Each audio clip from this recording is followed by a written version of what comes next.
bon matin, partie 2 de ce matin. J'espère que vous allez bien. Donc, la narration, qu'est-ce que tu entends? C'est Chantal Roberge. Je vais procéder ainsi par des mini-sketchs avec des muffins. Donc, ici, là, il y a un muffin avec la dorure, là, le papier est dorure. Puis là, il y en a un autre muffin, le papier est bleu. Fait que Chantal, elle explique ça facilement à comprendre pour des raisons qu'on dit. Il y a un lexique, un vocabulaire qui est pas nécessairement facile. Faut que ce soit le plus simple possible et ça sans insulter. Faut pas insulter. Donc, ça se peut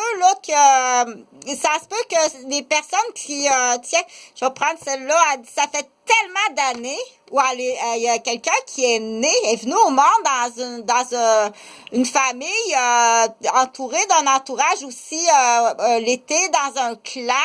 Les gens parlent très mal, puis les gens ont des réactions acquises de cette façon-là et qu'il faut pas condamner. Elle part à rire. Quand elle entend ça, Roméo Panché, elle part à rire. Même si c'est méchant, elle part à rire. Donc, on dit, ça, il faut faire attention dans le jugement, dire, c'est pas parce qu'elle est méchante, c'est parce que dans son entourage, il y a des actions, des réactions humaines, des slogans, qui fait que, mais c'est pas pour nécessairement une mauvaise personne. Et là, si ça prend une correction, par exemple, parce qu'à un moment donné, quand tu vas arriver à l'école ou que tu vas arriver sur le marché du travail, là, tu vas partir à rire, puis tu vas être toute seule à rire.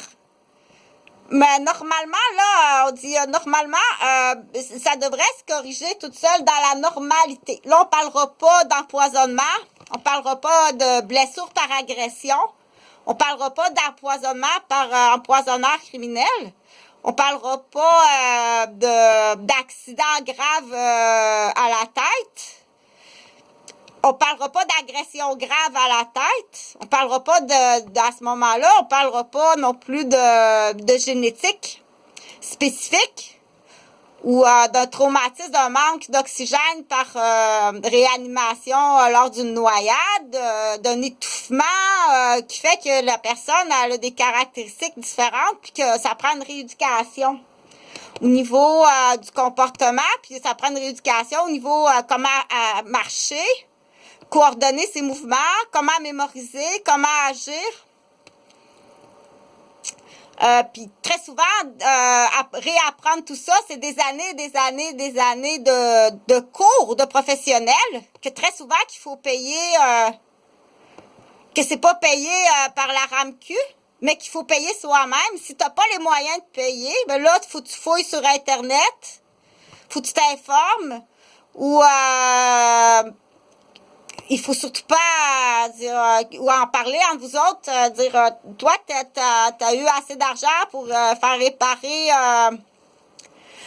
pour aller exemple en ergo, physio suite à crânio, tu peux-tu me donner tes feuilles, tes cahiers, tes plans parce que moi j'ai pas d'argent, puis est-ce que ça se fait ou un partage de savoir?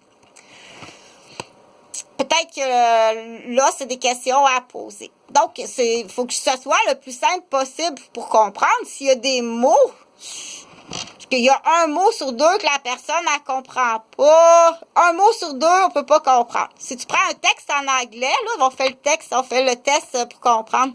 Si tu prends un texte en anglais, puis il y a un mot sur deux que tu connais pas du tout, c'est quoi? C'est impossible de comprendre le texte. Un mot sur 3 non plus. C'est, je pense que la moyenne, là, si on dit, c'est un mot sur 5. S'il y a un mot sur 5 que tu comprends pas en anglais, tu pourrais réussir à lire un texte puis arriver quand même là mais on dit ça des fois un mot de différent qui fait tout l'inverse du texte aussi. Donc, la communication, la compréhension, ça sera tout le temps quelque chose qui est très, très complexe. Et évoluer dans une société où est-ce qu'on doit avoir la chance, bien entendu, de pouvoir, en tant qu'enfant, en tant qu'adolescent. En parlant d'adolescent, là, Alexandre s'est suicidé, le garçon d'une responsable de service de garde. Alexandre s'est suicidé. Et la cause, c'est l'aliénation des mères dans l'entrée, là.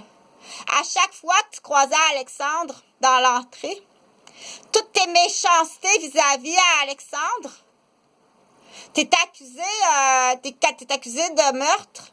C'est pas un suicide, là. C'est un meurtre. C'est un meurtre. Il s'est senti comme un pédophile, puis il était empoisonné. Je répète.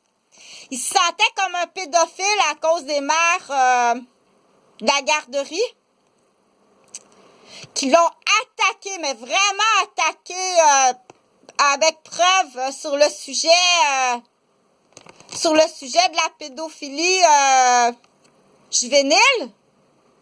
Il a tellement été attaqué puis empoisonné qu'on l'a retrouvé mort.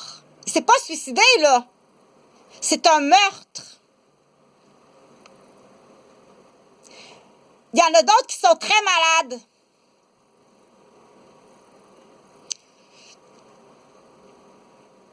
Donc ça, c'est quand tu le fais, quand tu n'es pas capable de t'empêcher de parler, puis que tu le fais en direct, là, parce que c'est un enfant, Alexandre, le fils de la gardienne. Mais ce que tu fais dans le dos à ton mari, parce qu'elle est encore bien pire que ça dans le dos à son mari. Je vais te faire ton procès, la femme de Québec, là. Ça, c'est ce qu'elle fait en pleine face à Alexandre. Parce qu'elle est faible à ce point-là.